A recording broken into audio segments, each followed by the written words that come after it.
Sur les sentiers de l'unité nationale et du progrès social, les deux devant toujours faire route ensemble.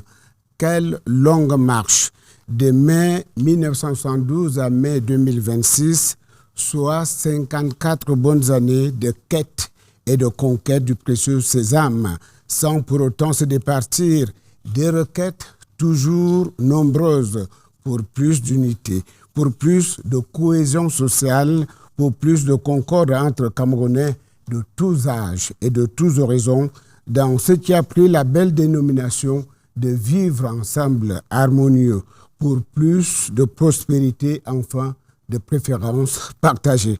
Au-delà des formules aussi poignantes, aussi captivantes soient-elles, mesdames, messieurs, qu'avons-nous fait de notre idéal de vie communautaire dans un espace-temps imprescriptible, indivisible, inaliénable? Que comptons-nous en faire à l'ère du septennat des Grandes Espérances?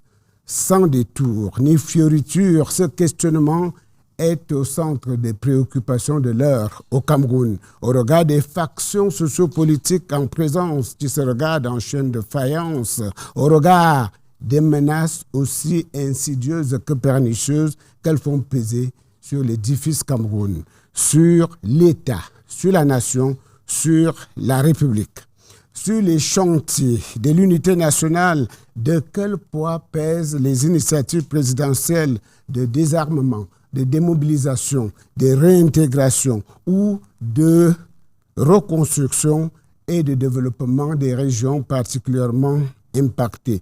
Débat ouvert sur PRC-TV, la chaîne de télévision de la présidence de la République. Madame, Monsieur, illustres téléspectateurs, merci encore une fois de nous rester fidèles. Pour la présentation des convives à la table de partage, Ebenezer Motale assure naturellement le service. Bienvenue, Ebenezer. Thank you very much, Atangana. Ladies and gentlemen, welcome to this special edition of Nation on Stage on PRC Television, broadcasting from Etude in Yaoundé, Cameroon. We have 4 panelists who will take us through the next 1 hour and a half of this program. Over there, on my far left, is Mr. Yengo Francis. He is the National Coordinator for the Committee on Disarmament, Demobilisation and Reintegration. He is a prominent high-ranking statesman who in his previous career served 4 regions consecutively as governor. Welcome to the program, sir. Thank you for giving me this other opportunity to sit here with this prominent panelist to talk about a sensitive issue, the national unity, which is a journey, which for me is a journey which has taken 54 years, a journey that has had challenges, but which is a journey that is going on smoothly. Yes. Thank you. Next to you is Mr. Motuba Tamajong Obase. He is a senior administrator and management specialist. He currently serves as a national coordinator of the Presidential Plan for the Reconstruction and Development of the Northwest and Southwest regions. He was formerly the coordinator of the Bakassi Peninsula Development Program, and he was once an expert in Cameroon's highly indebted Poor Country Initiative. You're welcome to the program. Thank you, Motale Ebenezer, for inviting us. And this is your first time here? It is my first time. All right. Okay, we also have here on my right, we have Mr. Hadji Magra Massaou. He is coordinator of the Special Program for the Reconstruction and Development of the Far North region. He is bringing a lot of experience into it because you were once the advisor, technical advisor to the Minister of the Economy. Is that right? Yes. Merci beaucoup pour cette invitation. Nous sommes là pour parler de l'unité nationale qui va de pair avec la paix dans notre pays. Merci pour l'invitation. Thank you. On my far right is Professor Mathias-Eric Owona Nguini. He is a political scientist, he's vice rector, researcher, and academic whose areas of expertise include African politics, geostrategic and comparative political analysis, governance, and civil society. Welcome to the program, Prof. Thank you. I'm very honored to be your guest And we are also honored because you are a staple in this program. Thank you. Thank you. Jean. Merci à tous nos invités pour leur disponibilité et surtout pour l'acceptation qui est la leur de répondre à nos questions sur un sujet particulièrement complexe s'agissant du Cameroun. Il s'agit de l'unité nationale à l'aune du septennat en cours, baptisé septennat Grandeur et Espérance. On vous revient tout à l'heure.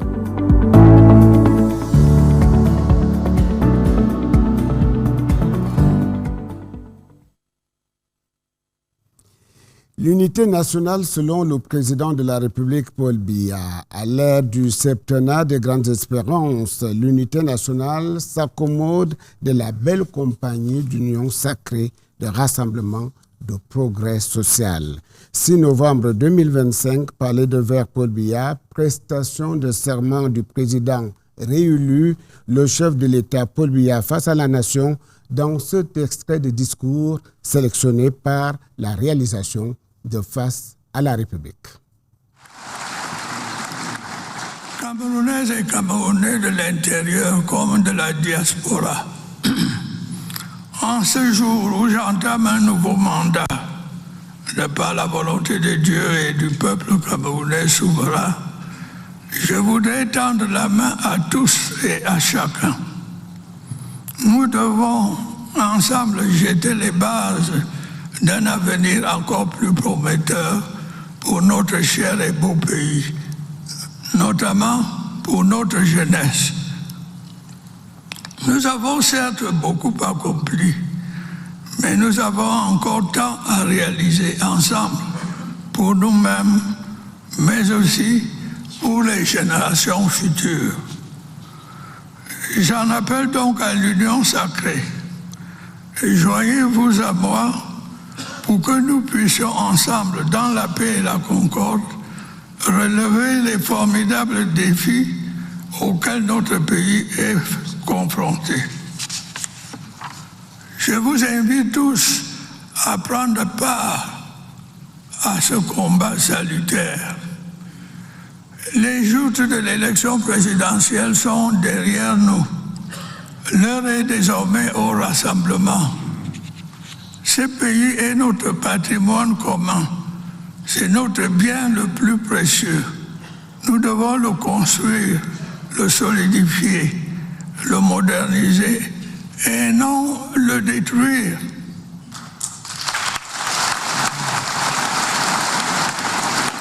Assez de ces discours de haine qui inondent l'espace public et tout particulièrement les réseaux sociaux. Yeah, thank you very much indeed, President Paul Biya there. Mr. Faye, President is talking about a number of issues there in his mandate. He's talking about modernizing and building Cameroon and not destroying Cameroon. He talks about hate speech and so forth. What's your immediate reaction to that speech? Thank you again for this opportunity. My immediate reaction is that the President of the Republic is looking at the country from a lens, from a very big lens, because he knows that these ills that he's talking about, hate speech, social media and so on, those are dragging back the momentum of the national unity. For example, in the domain that concerns me, you know, when the head of state created the DDR, and from the northwest and southwest and the extreme north, we went on the field and discovered that in the majority, there were young people of 17, 18, 19, and 20. But when you imagine that Boko Haram had been functional since 2008, you understand that there were people who went to the bush at the age of 10, 11, 12. When you go to the northwest and southwest, it's a similar thing. So this is hate speech, which is coming, unfortunately, from compatriots that are not in the country, but curiously also from people who are here, because the bushes are in our houses. When we talk of the bushes, they're in our houses because we have complicities all over. So I think that he's seeing it in a big lens, and we have to all rally behind him. First of all, to say that these ills are wrong. Those who are doing them should stop it. And then secondly, to continue to sensitize those who can hear, so that we can move together and build a stronger nation in peace. Mr. Obase, a quick reaction. Thank you. I think basically the president has just been in symphony with his ideas of a unitary state.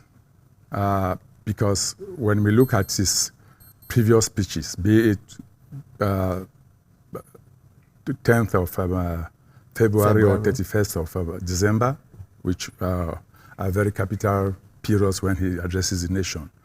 I take just the last 11 years. I really want to take 10 years for reasons you will see later on. Because the crisis of the English speaking regions, or what we call Northwest and Southwest, that's not what we call what it is, have lasted 10 years. And so it's got a significance to those of us who work for the PPRD. If you look at the last 10 years, on every occasion, in some years, during some years, the president talks about unity, peace, and development, at least 4 times in each speech. So, to me, listening to the president today just epitomizes his state of mind and the concern he has for a country he wants us to live, to legate to the future generation in what we will call something we are proud to say we helped in building, not destroying. Hadji Magra, en votre qualité de coordonnateur du programme spécial pour la reconstruction et le développement de la région de l'extrême nord, qu'est-ce que ce passage du chef de l'État que nous venons d'écouter ou de réécouter, qu'est-ce qu'il vous inspire comme réflexion? Est-ce qu'il vous parle? Ça, je me parle directement, surtout que je sors de la région de l'extrême nord, qui est une partie du Cameroun qui a souffert non seulement de la guerre et de l'attaque contre Boko Haram, mais aussi des défis liés au changement climatique. C'est une région qui, de par tout le temps, est victime des effets des changements climatiques. Et ce message me parle directement parce que le président de la République parle de la paix et de la concorde pour que nous puissions construire notre pays. Et ça, tous les efforts des Camerounais, des uns et des autres, la main tendue à ceux qui sont hors du pays, est un signal très fort pour que nous joignons nos efforts et construire notre pays de manière sereine, dans la paix et la concorde. Voilà ce que je retiens comme message. Et surtout, quand il a parlé des jeunes, cela nous parle directement parce que la région de l'extrême nord a une population jeune plus nombreuse que dans les autres régions. Merci. Professeur Mathias-Eric Nguini, le président de la République, dans ce court extrait, évoque un certain nombre de notions. Il parle de l'unité nationale, il parle d'union sacrée, de paix, de développement. Que répondez-vous à ceux qui disent c'est du déjà entendu? Ils peuvent bien dire c'est du déjà entendu, mais c'est parfaitement conforme au rôle du président de la République, chef de l'État. En tant que leader, le président a aussi des responsabilités morales. Il doit tracer dans la perspective de l'unité nationale la voie et indiquer à tous les citoyens de notre pays quelles sont les valeurs et les orientations qui doivent être développées pour que l'unité nationale soit non seulement préservée, mais aussi consolidée. C'est dans cette optique que le président de la République se prononce sur la question des discours de haine. C'est un homme d'expérience, c'est un homme de responsabilité qui a longtemps assumé ses hautes charges. Il sait combien c'est délicat pour un pays de se trouver dans des situations où le pays est fortement divisé. Et en raison de son sens des responsabilités, il appelle à l'attention de tous les Camerounais l'importance de lutter contre cela. Parce que le Cameroun a besoin d'unité, le Cameroun a besoin de compromis, le Cameroun a besoin de consensus entre toutes ses composantes. Merci, professeur. En dehors du discours, le président de la République entreprend un certain nombre d'initiatives dont vous êtes pour la plupart de nos invités les gardiens. Je voudrais convoquer ici le plan présidentiel pour la reconstruction et le développement des régions du Nord-Ouest et du Sud-Ouest. Monsieur Motuba Tamajong Obase, vous en êtes le coordonnateur. Ce plan vise, je crois, un certain nombre d'objectifs: la promotion de la cohésion sociale, la réhabilitation des infrastructures, la revitalisation de l'économie locale. Peut-on en faire le bilan, aussi sommaire soit-il?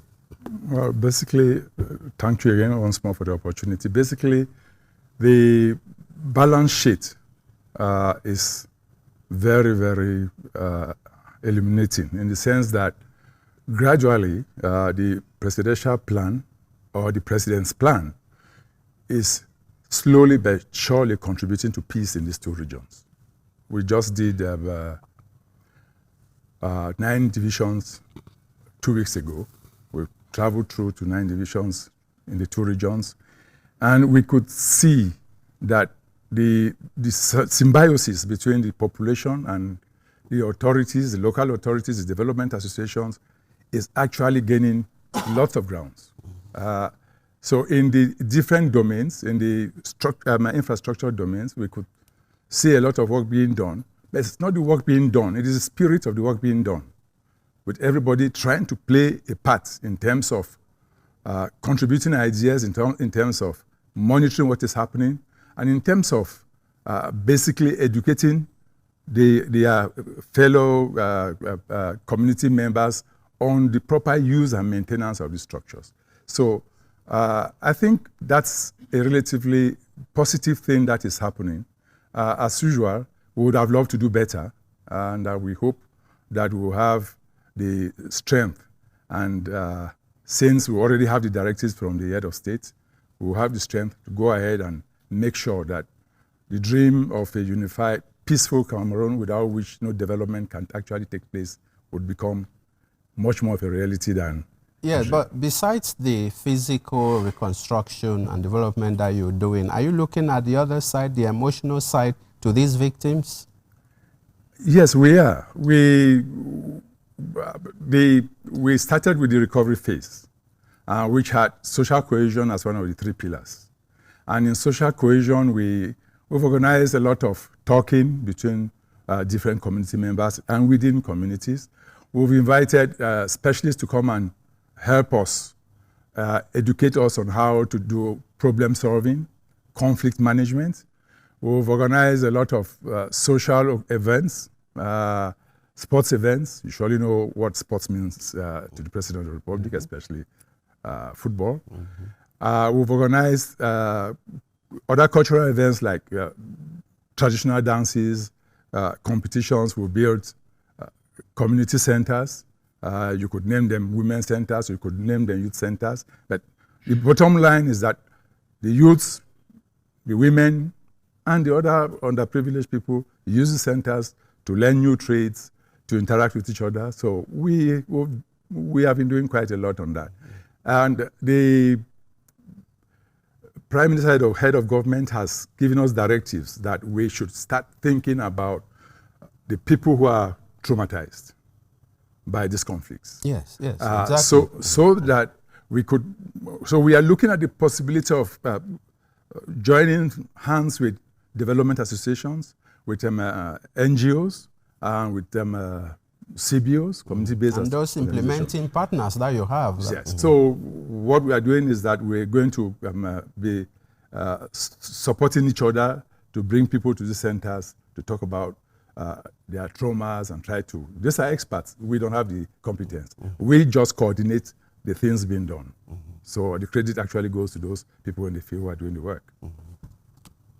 Yes, now, Alhaji, can you tell us, along those same lines, what's happening in the far north? Do you have the same experiences?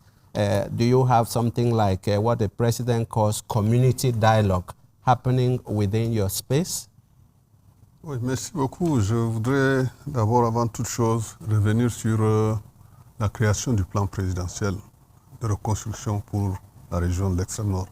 Initialement, le président de la République n'avait pas attendu d'abord l'effet ou bien les mauvaises actions de Boko Haram pour le plan de reconstruction. Bien avant, j'ai eu le privilège de piloter ces actions au Minepad, M. Jean Atangana le sait très bien.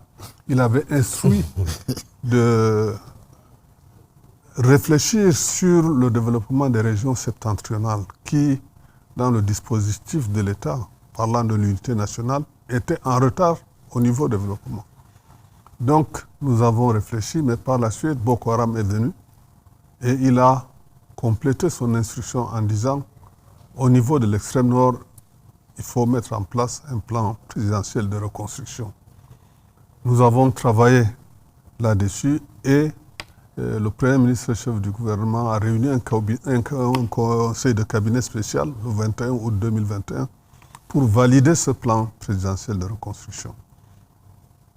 Par la suite, en mai 2022, il a pris un acte pour créer le plan spécial de reconstruction pour la mise en œuvre, pour la coordination, le suivi des activités d'investissement du plan présidentiel qui a été validé par le gouvernement. C'est à cet effet que nous avons par la suite été nommés pour conduire ces activités. Donc, au-delà des actions concrètes qui ont été menées pour les aspects sociaux dont vous relevez, nous avons pratiquement les mêmes expériences que l'UNOSO. Les populations sont traumatisées, elles se sont déplacées. La différence, c'est que au niveau de l'extrême nord pour Boko Haram, c'est l'agresseur qui est venu de l'extérieur. Mais il faut le noter que cet agresseur n'a pas pu s'installer même sur 1 mètre carré au Cameroun. Même pas sur 1 mètre carré. Il vient faire des attaques sporadiques et il refuse. Parce que nos forces de maintien de l'ordre ont gardé l'intégrité de notre pays. Et jusqu'à ce jour, à ma connaissance, aucun mètre carré du Cameroun n'a été touché par Boko Haram. Donc, les effets sociaux dont vous relevez concernant les populations, nous menons beaucoup d'actions pour non seulement accueillir les populations sœurs qui sont venues, mais les populations du Cameroun qui se sont déplacées par rapport aux activités de Boko Haram. Nous essayons de construire les infrastructures socio-économiques pour elles. Nous apportons les éléments nécessaires pour le développement de leur activité, les appuis en termes de matériel agricole, en termes de soutien logistique, ainsi de suite. Construisons des infrastructures de santé, nous accompagnons et nous allons peut-être revenir là-dessus pour faire un développement bien précis. Merci beaucoup. Alors, il y a une autre initiative présidentielle, c'est la création du Comité national de désarmament, de démobilisation et de réintégration. Monsieur Yengo Francis, vous en êtes le coordonnateur national. Où en êtes-vous à ce jour? Thank you very much for this important question. I'll start by saying that on the 30th of November 2018, following the uprising in the northwest and the southwest and the incursions of Boko Haram in the extreme north, the President of the Republic created the DDR. The creation of the DDR, beyond the text, is this hand of peace which the head of state stretched to these young people.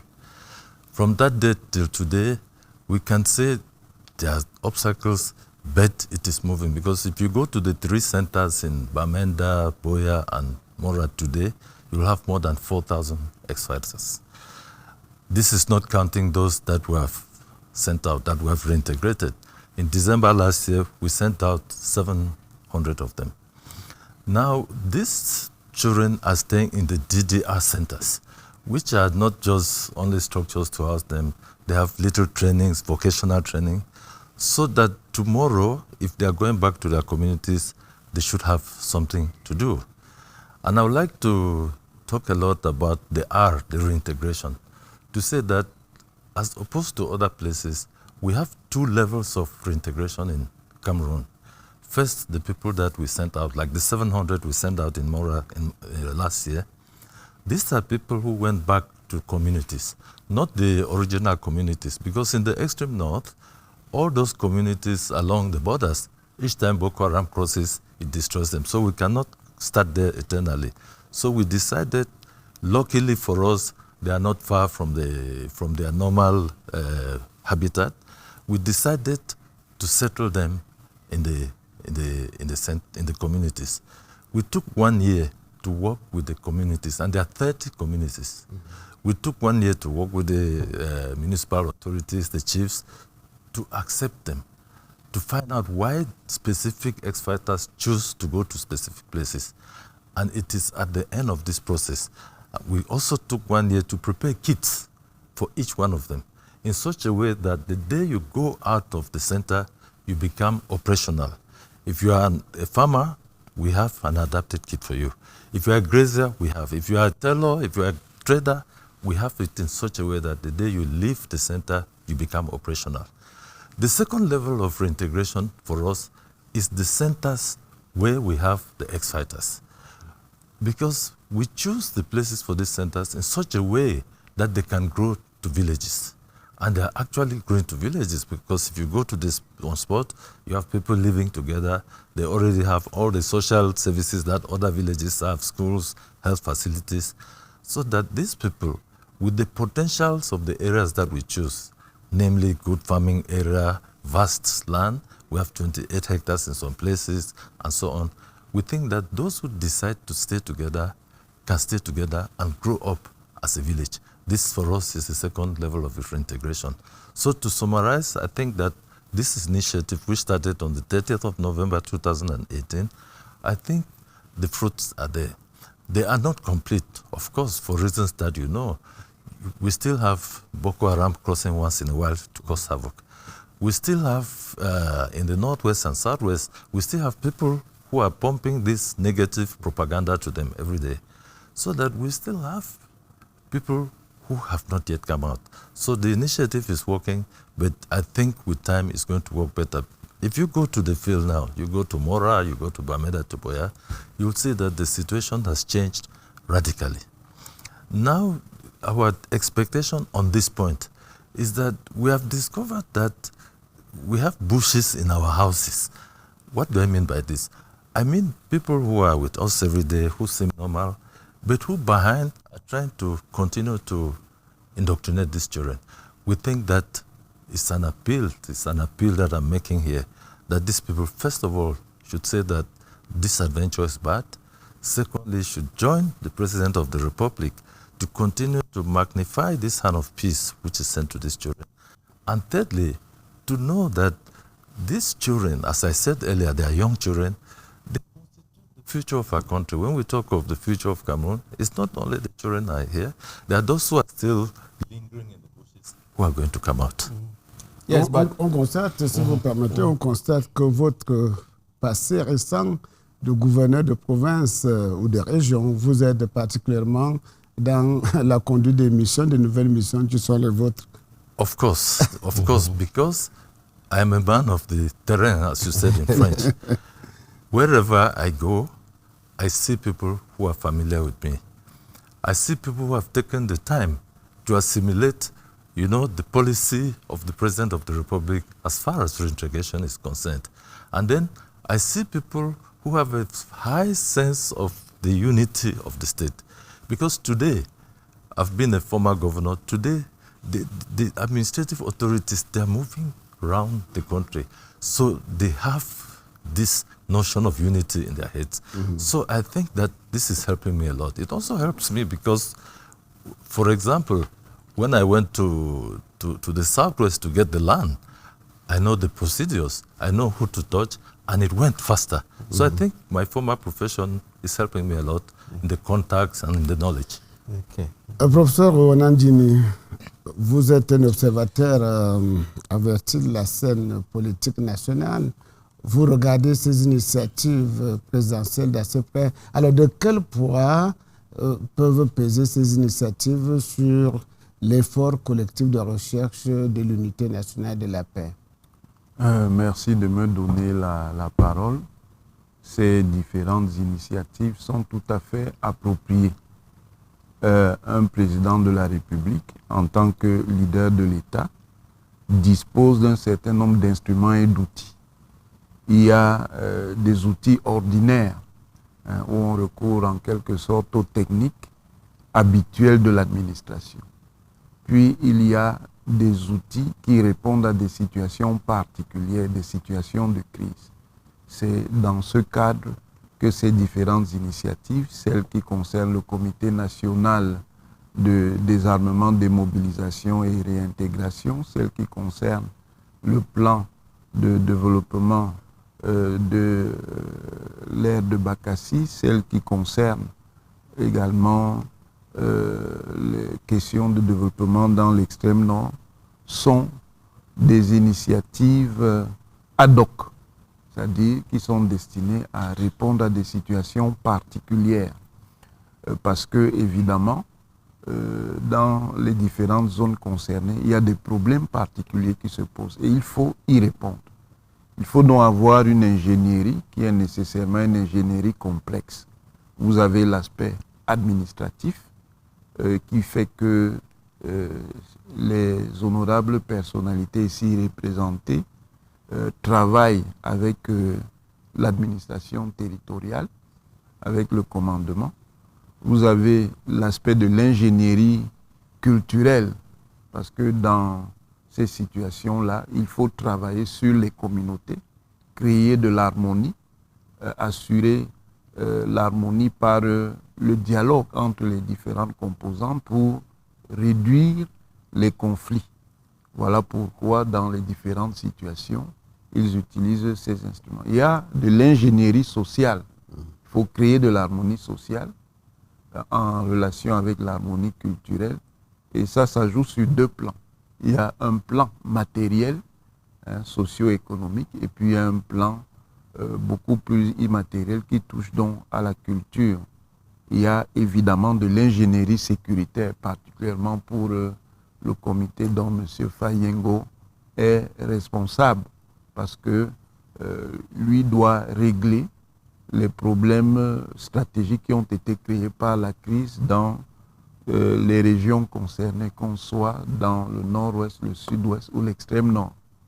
Il y a évidemment l'ingénierie économique. Il faut susciter un certain nombre d'actions de développement à la base, et ça fait que dans ces différents programmes, les responsables doivent travailler avec les parties prenantes, stakeholders, c'est-à-dire les communautés, les associations de développement, les organisations communautaires, également les acteurs politiques.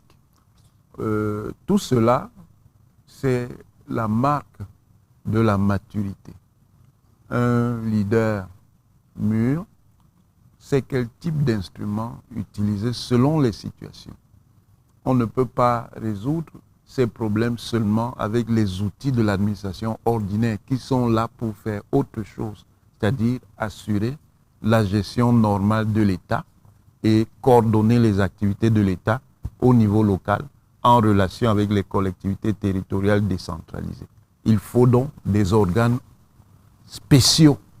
Et ces organes-là, ce sont ces différents comités et programmes qui ont été mis en place pour répondre aux problèmes spécifiques de chaque zone.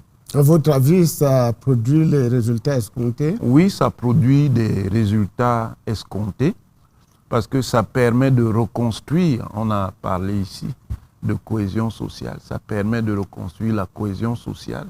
Et quand la cohésion sociale est reconstruite, c'est un barrage contre la propagande des forces qui veulent créer un conflit permanent dans les zones. Ça permet également de réactiver le développement local. Il y a des initiatives, il y a des projets qui sont destinés à répondre aux préoccupations des populations à la base. S'il n'y avait pas ces programmes, la situation serait encore plus compliquée. Ces programmes ont aidé à réduire les problèmes. Mais il faut en même temps souligner, c'est ce que l'opinion publique ne comprend pas souvent, que ce sont des situations complexes. Parce que assurer l'unité nationale dans un pays qui a une si grande diversité, ce n'est pas une partie de plaisir, c'est très difficile. Et c'est difficile à tous les niveaux, au niveau de ces hauts responsables qui sont en charge de ces problèmes, au niveau de ceux qui sont dans l'administration territoriale, évidemment, au niveau de la coordination nationale qui est assurée par le président de la République. Yes, Mr. Obase, I'm sure every one of you here will have some perspective on what I want to say. The fact that a lot of money goes into these programs, 21 billion that he received from the Islamic Bank, 89 billion from the African Development Bank and so on. And you are going to develop areas where you know Boko Haram is going to return to destroy what has been built. Or how does it happen, that reconstruction and development? Thank you. I think that's a very pertinent question in the sense that we are asked the question by people who don't live in those communities most of the time. In the beginning, we all know how people vouched, detractors, I would say. We can't have the same thinking on each issue. And they vouched that it was not possible to carry out recovery, reconstruction, development when the guns are still smoking. And when the president brought up the initiative of the presidential plan for the reconstruction of the Northwest and Southwest, as Prof has just said, if these programs were not there, I don't want to imagine what would have been the situation today. Because if you go to the communities, what we do is actually using the plan to bring people together and to change the way they used to do things. That is, doing things by themselves, for themselves. And so you say we have to reconstruct, for example, a primary school that was burned down or abandoned because of the crisis. The population has to tell us that they really want that school to be reconstructed. We don't just come because it's been burned down, we'll start reconstructing. In that way, the population gets the community together. And they, as I said, they provide the follow-up. We work with the administrative authorities, the DO or the SDO, who coordinates most of the activities in terms of the people who come in to work there. I will just give you a typical example. For all the work we've done, we've carried out close to 1,019 infrastructural projects. Only one has been destroyed. Okay. But mind you, in the spirit of the PPRD, we did not expect that nothing should be destroyed. You are talking about a crisis area. And this is where, again, the spirit of resilience of the Cameroonian people surfaces. This one structure was destroyed. When we carried out investigations, we found out that because of the nature of PPRD's principle of building back better, in other words, if you had a primary school which was built, and we come to build it, we make sure we build it slightly better than what was there. So we put solar panel lights, we put fences, we put solar. You modernize it. Exactly. Basically. And so this school was mistaken to be a military camp because of the way it was built. You've seen some of these things. I might use the opportunity to just add that the defense and security forces have been very supportive. Very, very supportive in the sense that as time went on, they shifted from the posture of repression. Well, you surely know the president has always given instructions that nobody who wants to lay down arms has even been a beggar of peace. And they are actually applying this to the latter. I take, for example, the bee. There are situations where the bee itself helps to clean classrooms, build classrooms, provide and to benches. teach the children. We saw that in the far north. The military soldiers teaching children in classes. So that is in tandem with it, both with well, I'll talk for PPRD. That's in tandem with PPRD. And so bit by bit, the local population is gaining confidence in the military, and this army nation cohesion is gaining ground much more than people realize. Yes, sir. Mr. Alaji? If you permit, Yeah, sure. Yeah, listen. I would like to add modestly that the state is well organized, and the state is still present everywhere, even where you have difficulties. And that when these developed reconstruction programs go on the field, they have to use the information from the state. And the state may not have it in a written document, but the zones, the areas are classified. I guess that you have red zones, you have green zones, and I think that the state gives them this information, which helps them to go gradually with the development. Yes, sir. Ok, merci beaucoup. Moi, je voulais revenir un peu en arrière avec votre permission, parce que M. Jean Atangana avait, quand il posait la question, avait parlé du bilan de l'action du président de la République. Oui, dans le sens de la recherche de l'unité nationale, et même nationale. de la reconstruction et du développement. Tout à fait. Par la suite, vous avez parlé des résultats que cela a produit, et le professeur l'a esquissé, et il a bien compris en disant que c'est des opérations complexes. Pour l'extrême nord, je pense que pour le bilan, il faut noter que la région de l'extrême nord a bénéficié de beaucoup de projets de reconstruction dans le cadre de son développement. Et sont des actions concrètes que les populations vivent et touchent du doigt. On parlait tout à l'heure de la reconstruction dans une zone d'insécurité et ceci et cela. Vous prenez la route Mora-Dabanga-Kuseri, dont le chef de l'État en parle tout le temps. Les travaux ont démarré. Les pouvoirs publics, le MINTEP a signé des conventions avec le ministère de la Défense, le MINEPAT a signé la convention avec le ministère de la Défense pour sécuriser les travaux qui sont en train d'être réalisés. C'est pour dire que l'État a pris ses dispositions pour que les malfrats ne viennent pas détruire ces infrastructures. Donc, l'insécurité n'arrête pas le progrès. Pas du tout. Au Cameroun, non. Et je suis là pour le confirmer.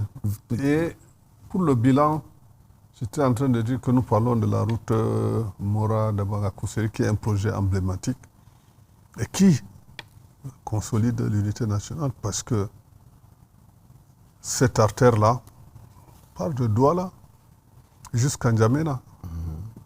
Et là, l'extrême nord en bénéficie doublement, parce qu'elle est située entre le Tchad et le Nigeria. C'est une opportunité énorme.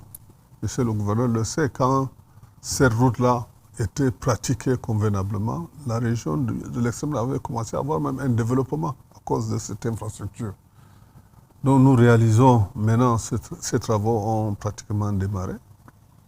C'est environ 150 milliards qui sont injectés pour ce projet.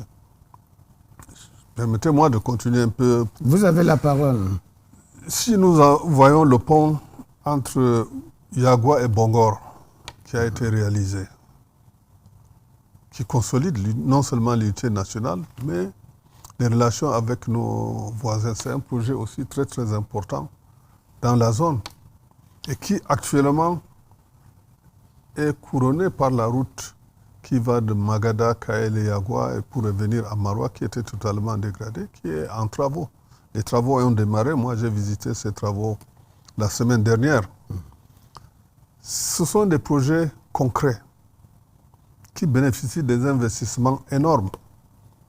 ce tronçon dont je parle, c'est 134 milliards aussi.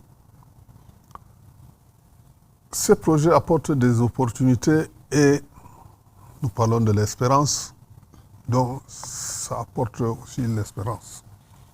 Vous arrivez dans la ville de Maroua maintenant avec les travaux qui ont été faits dans les voiries. La ville de Maroua, il y a quelques années, maintenant, c'est deux choses différentes. Projet emblématique, les services du gouverneur qui étaient abandonnés depuis 40 ans. Le chef de l'État a donné des instructions, les travaux ont commencé. Quand vous entrez à Maroua, vous voyez comment les gens sont en train de se démener pour achever ces travaux. Il y a autant de projets comme ça, comme Viva Logone, valorisation de la vallée de Logone. La semaine dernière, les ministres sont allés là-bas. C'est un projet de 120 milliards pour développer l'agriculture. Toutes ces opportunités qui sont réalisées au niveau de l'extrême nord amènent à espérer et à consolider l'unité nationale dans cette partie du pays. Ça, ce sont des projets concrets qui sont en train d'être mis en œuvre. Mais il y a d'autres qui sont dans le pipe. Il a parlé de 89 milliards dont nous avons bénéficié ces derniers temps, qui sont dédiés au capital humain dans la région de l'extrême nord. Parce que quand nous avons pris fonction, nous avons estimé que le volet sur lequel il faut intervenir rapidement, c'est celui de l'homme, de l'extrême nord, celui des jeunes et des femmes.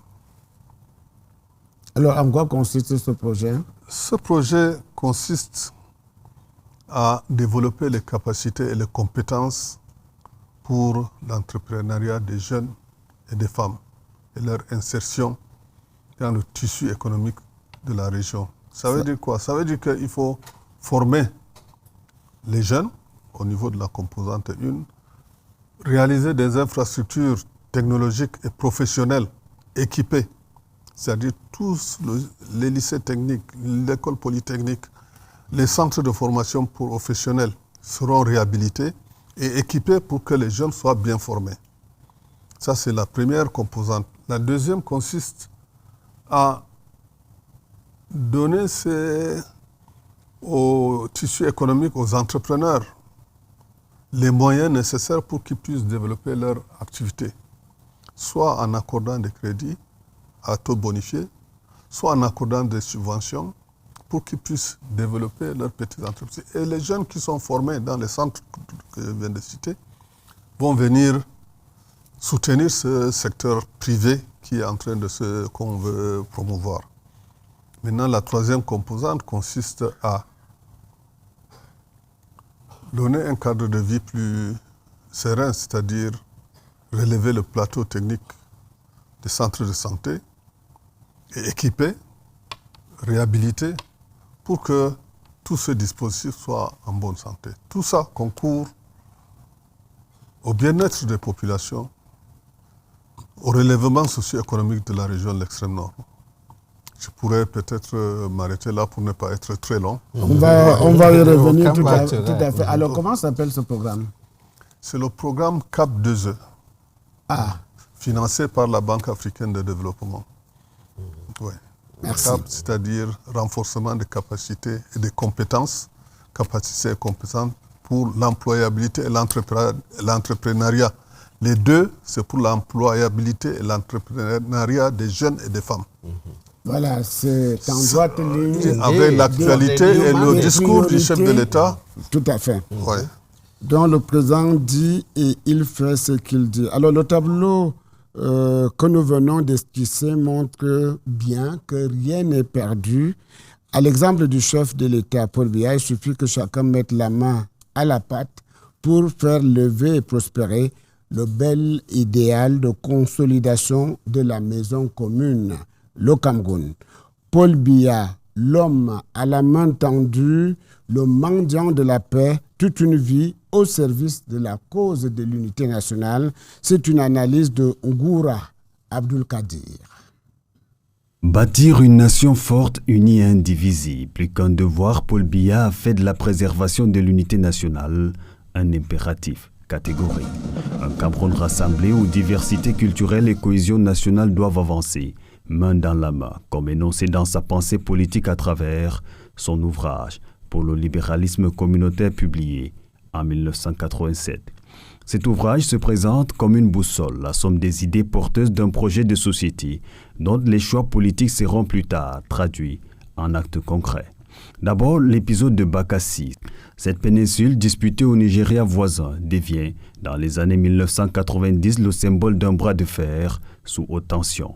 Pour Paul Biya, il n'est pas question d'abandonner le moindre fragment du territoire national. Le différend est porté devant la Cour internationale de justice. Au terme d'un long processus diplomatique et judiciaire, le Cameroun préserve l'intégrité de son territoire. Face à la menace de Boko Haram à l'extrême nord du pays, ou aux incursions des bandes armées à la frontière est, le mot d'ordre est resté le même. Pas un seul centimètre carré du territoire national ne sera cédé.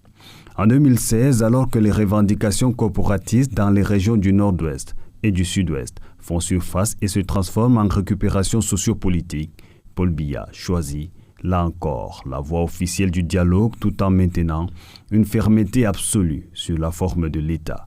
Coup sur coup, la Commission nationale pour la promotion du bilinguisme et du multiculturalisme voit le jour en 2017. 2 ans plus tard, le grand dialogue national est convoqué en 2019. Le Cameroun réunit alors tous ses fils et filles dans un même espace pour débattre de ces fractures.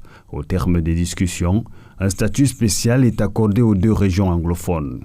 Le Comité national de désarmement, de démobilisation et de réintégration est mis en place, suivi des mesures de réintégration pour les anciens combattants, avec pour ambition de reconstruire le vivre ensemble. À ces hauts faits s'ajoutent d'autres initiatives qui portent et nourrissent cette ferme volonté de préservation de l'unité et de l'intégration nationale. Paul Biya veille personnellement au respect des grands équilibres sociopolitiques dans les nominations aux différents postes de responsabilité, la formation des gouvernements et le recrutement dans les grandes écoles. Enfin, le refus du tribalisme et du repli identitaire régulièrement dénoncé comme des menaces à la cohésion nationale rejoint un autre acte significatif pris dès son arrivée au pouvoir, le passage de la République unie du Cameroun à la République du Cameroun. Un choix politique fort pour marquer très tôt sa volonté d'intégrer le Cameroun comme une seule et unique République. Retour sur le plateau, messieurs, je voudrais vous soumettre, si vous en avez convenance, à un petit exercice pratique. Je voudrais que chacun d'entre vous puise dans ses expériences pour tirer un fait, un trait de vie, un souvenir qui puisse l'amener à conclure qu'au Cameroun, l'unité nationale existe. Je l'ai rencontré. Professeur Owona. L'unité nationale existe bel et bien et je l'ai rencontré dans ma formation parce que au cours de mes études, notamment dans les études secondaires, j'ai d'abord eu à fréquenter au collège bilingue d'application, puis ensuite au lycée bilingue. Et au cours de cette formation, notamment au collège bilingue d'application, sur les 4 années de formation, il y avait 2 années qui étaient intégralement bilingues. Ça permettait donc aux élèves d'être formés dans les 2 langues officielles du Cameroun. On faisait des cours, en fait doubles. On faisait à la fois les sciences en anglais et en français, les mathématiques en anglais et en français, l'histoire et la géographie en anglais et en français. Et ça a permis justement que l'on voit la richesse qui est liée à ces 2 langues et à leur apprentissage. Et dans le cadre de la consolidation de cette unité nationale, il est important que les citoyens de notre pays se mettent à plusieurs langues, non seulement ces 2 langues officielles, mais également leur propre langue maternelle. Je vais, de manière complémentaire, vous raconter une anecdote qui illustre cette richesse du Cameroun. Nous étions partis, une délégation d'enseignants et de chercheurs de sciences politiques, en Afrique du Sud pour 2 congrès. Le congrès de l'Association internationale de sciences politiques et le congrès de l'Association africaine de sciences politiques. Et comme cela est de coutume dans les grands congrès scientifiques internationaux, la langue officielle en quelque sorte, c'est l'anglais. Et nous nous trouvions dans des panels et nous étions exclusivement, entre guillemets, des francophones. Mais nous parlions en anglais dans ces panels-là, et c'est nous les Camerounais qui disions aux autres Africains qui ne comprenaient pas l'anglais ce qui se disait. Et là, nous avons donc pu mesurer la valeur qu'il y avait à parler aussi bien l'anglais que le français. Et dans la projection, comme je vous ai dit, il est aussi important de parler d'autres langues que la langue, votre langue maternelle. Pourquoi? Parce que ça facilite le rapprochement culturel. Quand vous parlez la langue de votre interlocuteur, même si elle n'est pas la vôtre, un pont se construit. Have you encountered national unity in your long experience in the administration? Yes. Before the administration, I went to secondary school in Yaoundé. Oh. And for 1 year, people continued to ask my parents, why did you send them? Why did they send them to Yaoundé? But my parents said the Cameroon is one, and I think that was the early manifestation of national unity in me. Secondly, I have 2 incidents that I lived on the field. The first one is when I was governor in the Adamawa. I went on tour to Banyo, and I went to a place called Sambolabo, about 150 kilometers from Banyo. And I met with the local chiefs, the Jauros as they call them. And when I closed my meeting, one of them spoke to me in my dialect. And I asked him how managed. He said he went there in around 1945. That's before independence. And if he could be accepted to the extent of being made a chief, I think those are the manifestations. I tried to find out from him if he goes to the village, and he goes to the village once in a year. So for me, again, that was a perfect manifestation of the national unity of the country. Indeed. The third one was when I was in Douala. I went to the Atlantic Ocean, to those islands in the Atlantic Ocean. They're about 80 kilometers from Douala. Maybe you don't know. Oh. And at the end Manoka, one of them. further, All right. at the end of the trip, a young lady came and greeted me in my dialect, my native dialect. So the first thing for me was to talk to her in English, but she did not know English. Oh. So I asked her, where are you from? She said she was born in Suza. She went to school in Suza, got married to somebody in Suza who's working in the Ministry of Livestock and Fishery Industries, and they transferred them to the Atlantic Ocean. So I'm giving these experiences to show that that is the spirit that should guide us. Because the journey of the national unity has not ended. It will continue. So this is the spirit. It's a process. To accept that it is there, and we have to take good actions to make it to go ahead. And I bet you, if you go to the field, you will see that many people talk of slogans, but there are little manifestations everywhere in Cameroon to show that people accept themselves and tolerate each other. Hadji Magra Massaou, votre petite histoire sur l'unité nationale, au regard de votre expérience pratique au quotidien. Ma petite expérience est au niveau de ma famille. Parce que dans ma famille, j'ai mes neveux qui ont épousé des femmes de la zone anglophone du sud-ouest. Mes meilleurs amis sont aussi de cette zone. J'ai mes sœurs qui ont épousé des gens du sud. Et lors d'un mariage, on m'a demandé de prononcer un mot avant la coupure du gâteau de mariage. Alors, j'avais eu une inspiration pour dire que, mais comment, pourquoi c'est à moi qu'on pose cette question? Et j'ai prononcé mon mot, que vraiment nous sommes en train de vivre une expérience sur le mot du chef de l'État qui a parlé du vivre ensemble. Ma sœur part du Logon-Echari, elle va épouser quelqu'un dans le sud Cameroun, en fin forêt équatoriale. Elle est musulmane, il est de confession chrétienne. Leurs enfants, et même des enfants dans la famille, ont épousé des filles de l'Ouest, du centre, ainsi de suite. Et sans barrière, ni de religion, ni de région, parce que quelqu'un qui part de l'extrême nord, là-bas dans le Logon-Echari, c'est-à-dire l'extrême nord, Oui, tout à fait. Hein, du Cameroun, l'extrême du Cameroun, jusqu'à l'extrême sud. Hein, c'est quelque chose de particulier. Et l'harmonie qu'il y a dans ces différents couples nous amène à dire que l'unité nationale, c'est un fait. Et comme vous avez dit, c'est un processus qui doit se construire quotidiennement, malgré les différences de religion, les différences culturelles. Si on s'accepte, l'unité nationale est une réalité.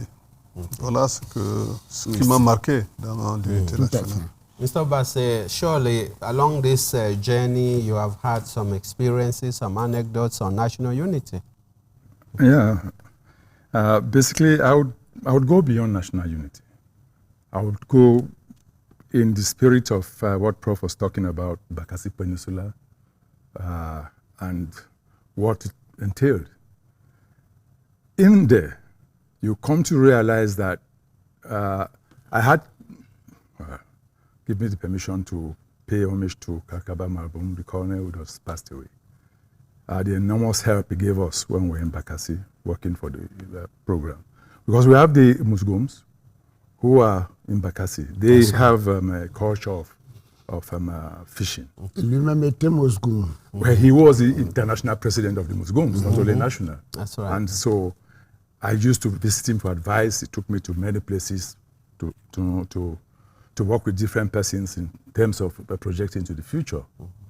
And there, interestingly, in all the councils in which Muslims were there, they were members of those, they were councillors in those councils. And now I go to the second part of it. You know, in some of those islands in Bakassi, in some of those areas in Bakassi, there's a strong Nigerian population. And when I went there, Prime Minister Yang told me, go and find out what you should do. Don't tell them what you should do. Because actually, after the Green Train in 2006, from 2007 to 2017, the government expended close to 29 billion francs to build infrastructure in the Bakassi Peninsula. That is a lot of sacrifice from the government and with the directives of the head of state. But that's not the issue. So when I went, I talked to the people and I discovered something. No matter what we do, the Nigerians feel they are at home. They relate with the Cameroonians very nicely. Okay, so what we did was that every work we wanted to do, we get them do all the jobs that they had the capacity to do, which are not too technical.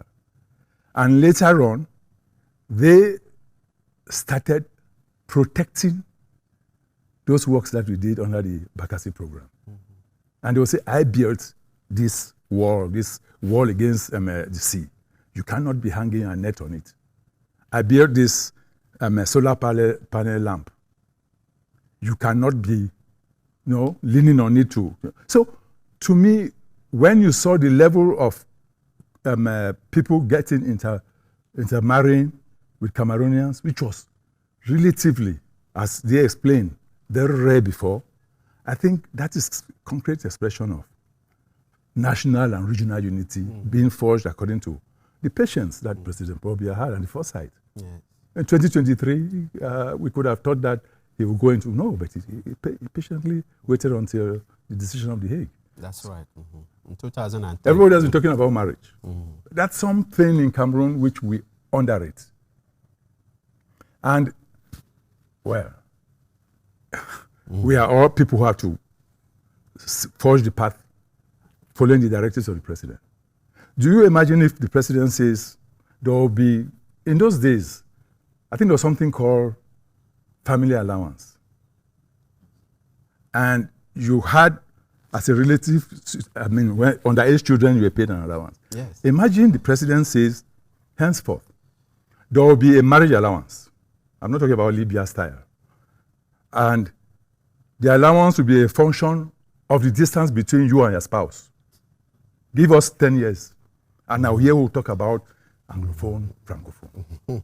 So, to me, these are all concrete evidence. My wife is from Western region. But she is, in quotes, more culturally an Anglophone than myself. I mean, she lectured in a university institution. She was an English teacher. So it's just to explain to you that these things are palpable. I mean, it's good for us to capitalize on the positive parts. But even looking at what you're wearing, you are not from the northern regions, right? Yes, Ebenezer, but I wore this purposefully. I went to 2 of those countries in the Arab countries. All right. And I discovered something interesting.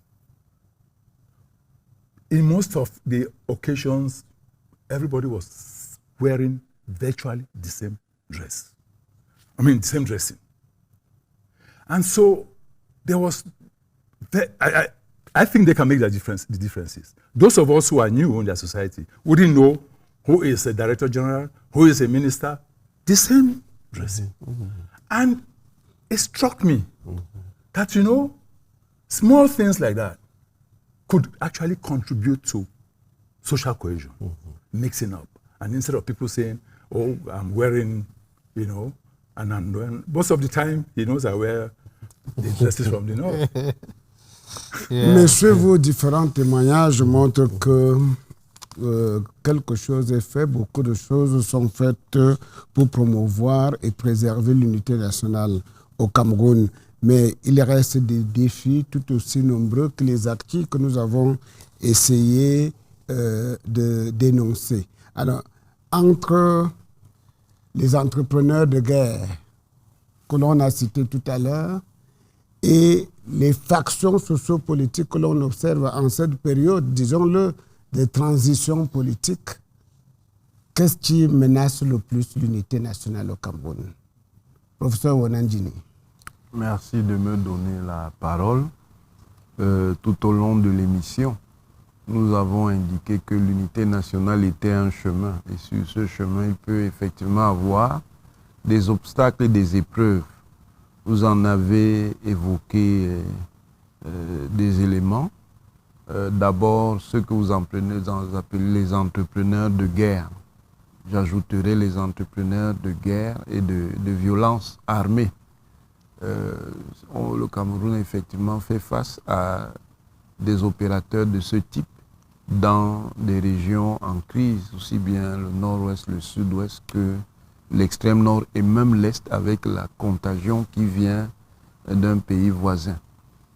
Il y a également les groupes politiques, mais qui s'écartent de leur vocation, puisque le Cameroun est un État qui admet le pluralisme politique, le pluralisme d'orientation et d'expression en matière politique, sous la forme notamment de partis politiques, mais qui s'écartent donc d'une vocation républicaine et qui deviennent précisément des factions, c'est-à-dire des groupes qui peuvent donc alimenter le conflit, le manque de cohésion et l'éclatement.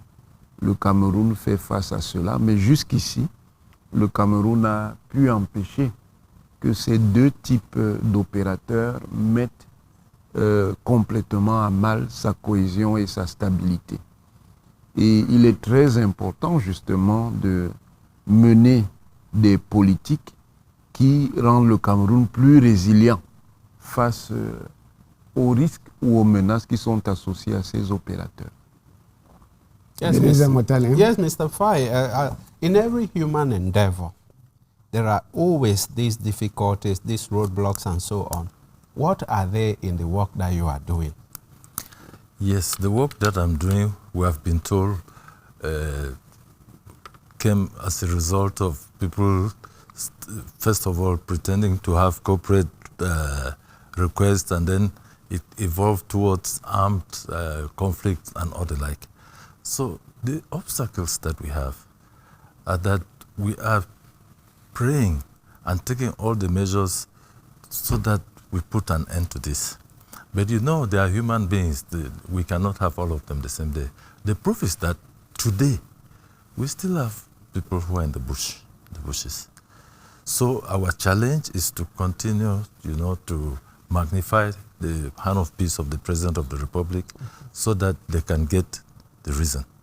In fact, when you take a critical analysis of the situation, they are no longer, they don't have an ideology. They are no longer an armed group. They are bandits. Yes. And their victims are the citizens. Their victims are their parents. I always joke with them. When they started in 2016, the people that they targeted, government officials. So many people who were close to the government, they have the means to defend themselves. Some of them have the means to go away. Then when those people left, the people who were at these areas, who are maybe businessmen and all the like. Easy targets. Yes, so when they see you have a car, you are well dressed, they assimilate you to a government person. So this is to say that there's no longer any coordinated objective of these things. So our aim, as I said, I made a statement here earlier that the bushes have come into our houses because people are using this to settle scores. Well, so how do you explain that you leave Yaoundé in a bus of 70 people? When you reach somewhere, they come and take one person and tell you what you are wearing. So I think we should evolve. And it's an appeal that we should continue to say it is wrong. Anything that is wrong, we should say that is wrong. And then we should, as individuals, take measures to support the policy of the head of state. When you imagine that one person at the head of a country with 250 or more tribes, with regions, with differences in climatic conditions and all the like, he will not go to stand by each Cameroonian to preach national unity. So I think that we have to take the challenge. If in your house you can live well with your neighbor, if together you can preach peace, I think that is what is going to pay. Voilà, on a constaté que le président de la République fait beaucoup en tant que chef d'État. C'est sa mission, c'est une mission régalienne. Alors, que peut-on attendre de chaque citoyen, de chaque individu dans la recherche de l'unité nationale, recherche en termes de promotion, recherche en termes de consolidation de cette unité? Hadji Magra.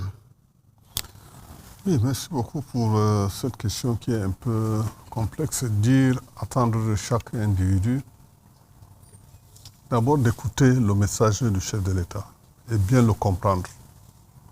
Et surtout, voir les efforts qu'il fait pour s'occuper du bien-être des populations. Moi, je vois quand il prononce son discours, il parle des jeunes et des femmes. Il faut qu'on écoute et que chacun s'approprie ces messages. Et surtout de regarder ce qui est fait de manière concrète sur le terrain. Je parle de l'extrême nord, par exemple. Ce qui est fait, il ne faut pas être de mauvaise foi. Il faut être concret, voir ce qui est fait. Et écouter, ne pas... vous avez parlé des gens qui tiennent les discours de guerre, de machin, tout ça là. Ce n'est pas la réalité. la réalité sur le terrain, ce sont les efforts qui sont faits au quotidien. Ce n'est pas une tâche facile avec le contexte mondial actuel de maintenir un pays dans cette situation quand nous voyons autour de nous ce qui se passe et que nous, au Cameroun, nous sommes en paix. Nous avons l'unité nationale. C'est un effort terrible. Et chacun doit croire au discours que le chef de l'État prononce, les mots qu'il prononce, et qu'on se l'approprie. Et surtout, au niveau des différents responsables, de mettre en application les recommandations qu'ils donnent. C'est aussi là le problème. Chacun à son niveau doit essayer de traduire en réalité le message que le chef de l'État donne. Quand il parle de justice sociale, il faut qu'on fasse cette justice sociale. Est-ce que les élites politiques parlent le même langage que le chef de l'État? Bon, l'impression que l'homme ou le citoyen lambda a, c'est qu'il ne parle pas le même langage que le chef de l'État. Le message qui est perçu par la population à la base n'est pas le message que le chef de l'État donne. Permettez-moi de le dire. La perception de l'homme, c'est que l'élite vient, parle et après s'en va. Plus rien. C'est pas ça. Les populations attendent des choses comme ça. Mais il faut leur dire que le chef de l'État, voilà ce qu'il met en place pour vous. Nous avons mobilisé, il a donné 89 milliards pour les jeunes et les femmes de la région de l'extrême-nord. C'est un message concret. Il faut vulgariser, il faut informer, il faut leur dire que c'est pour eux, de manière sincère. Et que, bon, chacun à son niveau doit faire bien son job, s'il faut le dire ainsi. Nous, au niveau des élites. Alors, le chef de l'État, dans l'un de ses discours très récents, a, je crois, préconisé des dialogues au niveau communautaire, concertation au niveau communautaire sous le leadership, si j'ose dire. Community dialogue. Yes. Est-ce que vous expérimentez cela dans les différentes initiatives que vous conduisez auprès des populations? Thank you very much. Before I answer the question, I want to mention that one of the pride of Cameroon is that they should see the results of the head of state in comparison with what is happening elsewhere. If they see what is happening elsewhere, we will know that our head of state is God-given, he's visionary. So we should know what is happening elsewhere. In the job I'm doing, I've gone to so many countries, and even the GDR initiative is quite developed in Cameroon. You go to some countries that have been talking for 50, 60 years, you see that they have not done what we have done. So I think that we should take note of what is happening everywhere and magnify it, sensitize the people about it. Then coming back to the question of community dialogue, you know, as far as we are concerned in the conflict zones, the head of state said clearly there should be community dialogue. I think that it is a step which is going to come naturally, as the conflict is going. Because the experience on the field, and I want to borrow a bit from the professor, is that you have people who go behind to intoxicate people. The experience from the field is that when you come from Yaoundé and you say something, they say it's a lie, systematically. So you have to look for different methods, like getting people to take part in development, like looking for people to work in social groupings, looking for NGOs, looking for civil society. You have to do this in order for the people to do this. Because as we're talking about peace and unity, we have people who are talking the contrary and who are talking at night. So as they are trying to destroy at night, we have to continue to sensitize the people. When we advance reasonably, I think community dialogue can now take place. But while waiting for community dialogue to take place, in what concerns us, we promote activities within the communities. For example, in the DDR, we have, in the communities where they are, we have activities with the communities. The DDR, even in its investment program, even helps the communities so that the people should be one. So I think that this is what is going to happen. In one of our schools, there's one of the DDR centers which has a school. At the beginning of this school year, virtually all the schools came to come to the DDR school. Why? Because we are preaching peace. We are telling, and we are preaching peace. And you said that the president has spent a lot. The facilities which the president gave to the DDR people, we give them to the whole community. So all this at the end will help us to be able to sit people to talk, to be able to tell them that, look, what you are doing is wrong. Because when everybody shall say that what we are doing is wrong, I think we'll start talking at that time and we shall start being reasonable. But that is our policy. We must make it sure that it should happen. Yes, Mr. Obase, President Paul Biya at one time said, as long as a Cameroonian does not eat to his fill, our work will not have been finished. It's 54 years that we've been along this path of national unity. What is your opinion about the road forward? Are we closer to the target? And is this community dialogue happening, exchanges within the areas that you command? Thank you. I don't command an area. Well, you coordinate. You coordinate. Okay. Basically, I will start with the first question about people should eat to their fill so that they should not feel frustrated. A hungry man, as we usually say, is an angry person. And no matter what you come tell the person, he might not even listen to you. Basically, we've gotten systems of Green Revolution, which we started with President Ahijo. We got into the first generation agriculture. We got to the second generation agriculture. We got to the import substitution. We are now in the SND trend, and we are looking at 2035 when we shall emerge. These are all foundation stones laid down by the President of the Republic. Great milestones too. Yeah. Now, in terms of the application, which is the duty of us, how do we translate this into concrete realities? Again, I always look at things more from the practical. I make a joke most of the time that these armchair policymakers, because what we sit and say in our office space might be very different from the application on the field. So for PPRD, my coordination emphasizes, please be innovative. Do not come and give us hoes and cutlasses, which were being given 50 years ago, 54 years ago. Think about small machines, which people can use to clear their farms.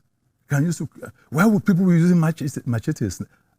And the president has been talking of second generation agriculture. So basically, he's led the groundwork. I mean, he's laid the path, he's given the directives. It is us. So when we are doing, for example, because we're talking about hunger, when we're doing agriculture, we in PPRD, we are insisting, for example, on mechanizing the different agricultural systems. We're talking about tricycles instead of push trucks. We're talking about small machines that you go along and clear your farm instead of, So in that way, when you move from chemical fertilizers to organic fertilizers, which most of the ingredients, most of the components are found in our community, you are promoting the vision of the head of state. That is what he wants. And because beside the price, the Ukraine crisis, the Gulf crisis, you know what's happening to the price of fertilizers. It's going through the roof. So why do you stick to things which will instead destroy the soil? Because if you use some of those fertilizers, 2 or 3 years down the line in the same area, they become barren. They kill all the microorganisms that help to fertilize the soil. So I think he's giving the guidelines. It is us, the individuals, to make sure in our little way, no matter how difficult it seems, we apply. So I'm confident that we are going to gradually attain that level. Unfortunately, as you asked, setbacks. The crisis in the Northwest and Southwest are particular because they are fratricidal conflicts. It's easier for us to stabilize an area when the enemy is coming from outside, like Boko Haram. I'm not saying you have it's a task. His Excellency has just said in the Northwest and the Southwest, the detractors are in our homes. I'm from Momo Division, as I said 2 weeks ago. And when we discussed the situation, the people are not happy to collaborate with those bandits. It's like you telling somebody that somebody who has kidnapped him or her is happy to collaborate with the person sitting where he's been tied. No. They are doing that out of fear. And that is something that the president has always talked about. Let's eliminate the fear. Let's collaborate with the defense and security forces. Because without doing so, it's going to be very complex. So in the communities, there's an aspect of the communities which, if you permit me, I will talk about. The religious institutions. I don't want to call names, but if you see the work that they have done with us to reconstruct schools, health centers, all those community infrastructure, we call them in PPRD flagship projects. In other words, the value for money. If you see them, you say, Jesus. So we can change this country. I'm aware of some of them in the Moyoka area. I'm happy you are aware of some of them. And so these communities are building from this relationship that they are working with the PPRD and working with the other fabrics of the society to dialogue, to talk every time, even in their church services. Both the Muslims, we take the example of a school which had something like 17 students in big town, Mancon, old town Mancon. And we rebuilt the school a few meters away from where the old school was, and 2 years later, they were asking us to add the structures. This structure was a small one with 70 students. It climbed up to about 270. And then it has climbed up after we put in more infrastructure. It's almost reaching 613 students. So to me, these are things which we as individuals should encourage. We should encourage the community dialogue. And it is not only, interestingly, it is not only Muslims who go to that school. It's a Muslim school. You're asking for experiences of living together.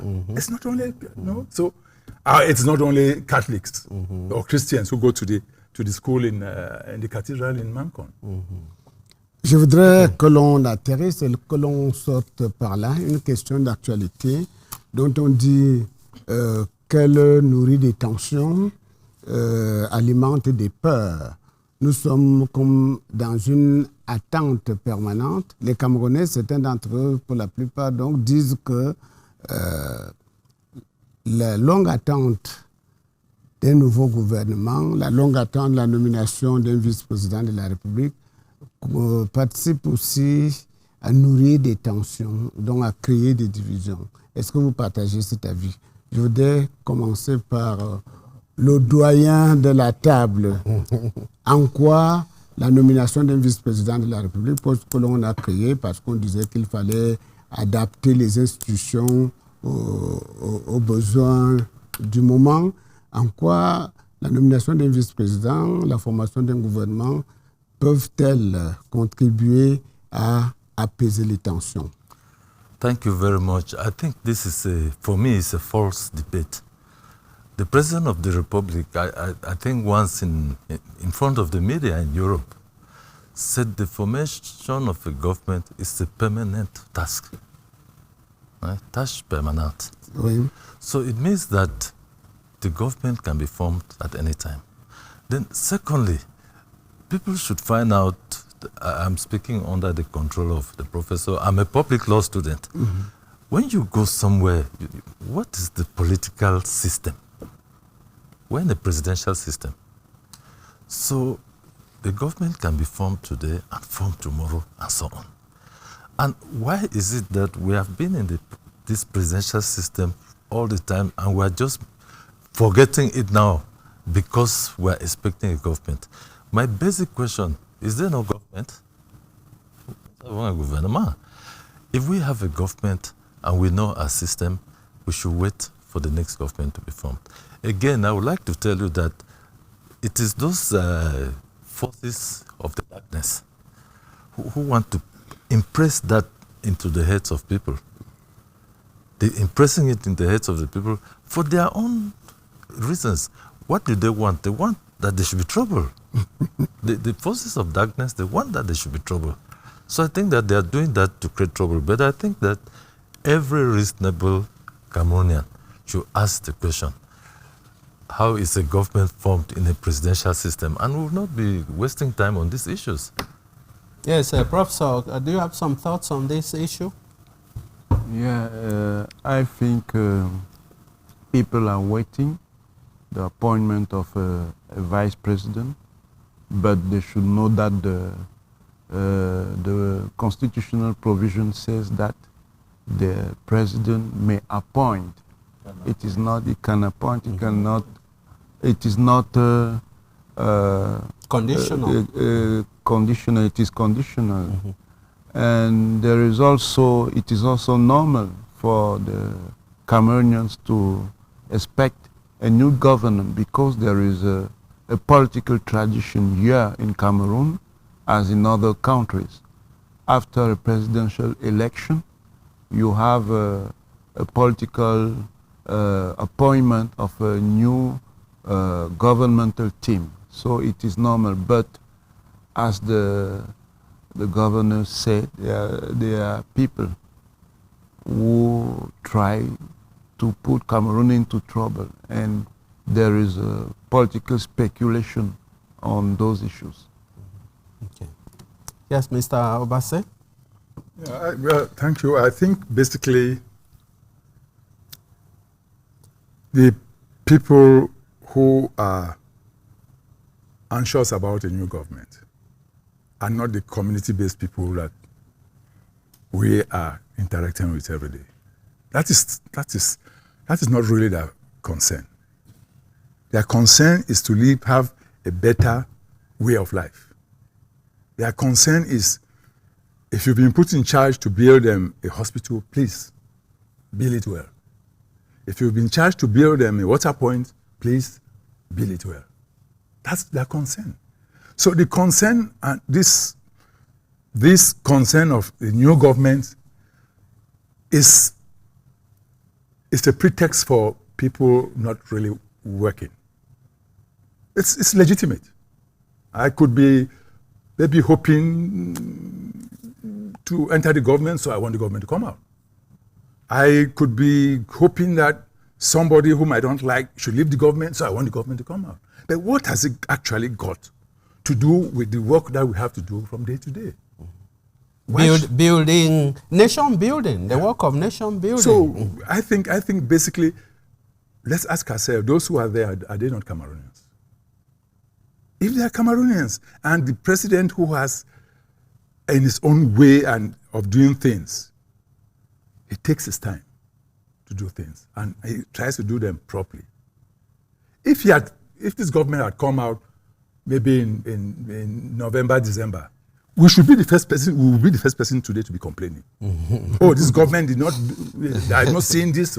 So please, let's focus on the task we have to improve the living standards of the communities that need us most. That would be my take on that. Yes. Hadji Magra Massaou, vous dites aussi qu'il faut se hâter d'attendre. Non, moi je n'ai pas. Je ne suis pas de cet avis parce que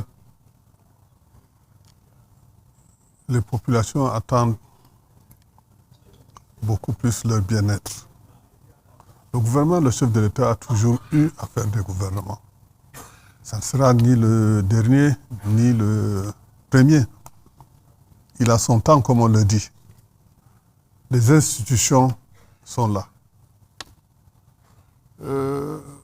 Les réseaux sociaux, il en a parlé tout à l'heure, alimentent des discussions, des conversations, de ceci, de cela, des gouvernements qui sont en vue, qui sont ceci, qui sont cela.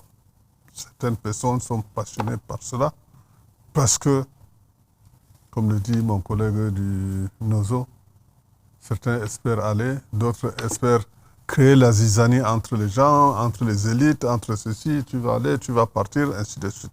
Mais le problème n'est pas à ce niveau. Les populations, à la base, vivent leur douleur quotidienne. Elles ont besoin de solutions. Et il faut que nous, à notre niveau, nous contribuions à résoudre ces problèmes au lieu de dire que, bon, si le gouvernement ou bien la nomination du vice-président peut améliorer la situation, c'est toujours le chef de l'État qui est aux commandes du pays. C'est lui qui donne la direction. Vous n'allez pas lui dire de changer de vitesse parce que, non. Voilà ma position par rapport à... Alors, bonjour, Nguini. On va refermer la boucle avec vous, probablement dans une autre langue, en français. Oui, par rapport à quelle question? Celle qui nous conduit à la fin de ce face à la République. Oui, je pense que les attentes peuvent être combinées. Mais les attentes fondamentales, c'est effectivement la capacité des pouvoirs publics à tous les niveaux de mieux prendre en charge les attentes de base des Camerounais, notamment celles qui concernent le relèvement des standards de vie. C'est que il y a également le consensus social qui permet de comprendre que ce qui est le plus important dans la phase actuelle du Cameroun, c'est de créer de la valeur ajoutée, de créer de la richesse pour pouvoir distribuer cette richesse à l'ensemble des Camerounais. Mais ça, ce n'est pas non plus nécessairement incompatible avec les attentes de certains, même si elles peuvent avoir des aspects polémiques, effectivement. Comme disait M. Motuba, il y a des gens qui attendent qu'on fasse partir des membres du gouvernement, des directeurs généraux. Il y a effectivement d'autres qui attendent d'être nommés ou alors qu'on nomme leurs amis. Bon, ça, ce sont des choses qui sont tout à fait humaines. Ça permet aussi, parce que justement, dans la campagne qui est menée, comme jusqu'ici, ces restructurations, ces recompositions ne sont pas faites de dire, vous voyez, on vous avait dit que le président de la République ne peut plus gouverner, vous l'avez imposé et vous voyez ce que ça donne. Donc, faire ces actions, c'est aussi pour le président l'occasion de montrer que c'est lui qui a l'initiative. Maintenant, il a le temps, c'est lui évidemment, parce que c'est discrétionnaire, qui détermine le moment dans lequel il le fait, et en fonction de ses calculs politiques et des intérêts du pays. Yeah, gentlemen, at this point, we're coming to the end of the program. We just have each one of you to say your last word before we round off the program. Maybe we'll begin with you, Mr. Fai. Your last word? Thank you. My last word is in 2 points. The first one is that people should listen to the president and continue to work. People should work, even if the tools are rudimentary, but people should produce. Because despite the difficulties, when you go around, you see that even though they are using material, you see the quantity of things that people are producing. So I think people should continue to produce. And with the efforts that the state is doing, when we will come back with the good machines, we should see something to transform. That is my first word. The second one is that I want to use this opportunity to thank our partners on the field. When I say the DDR partners on the field, particularly the security and defense forces, because it is because of them, it's thanks to them that we can go the distances that we have gone. And you know, when you see where they are working, their program of work, it's important that we should say thank you to them. Yes, Obase. Yeah, thank you. I want to first of all thank this TV station, PRC TV, for inviting me. I told the coordinator when he came with the invitation that, all right, I'm going to come. After struggling to be absent, he refused. But it gave me a learning opportunity. I'll use this anecdote. There are some of my friends who are big, great statesmen. I visit them to get knowledge.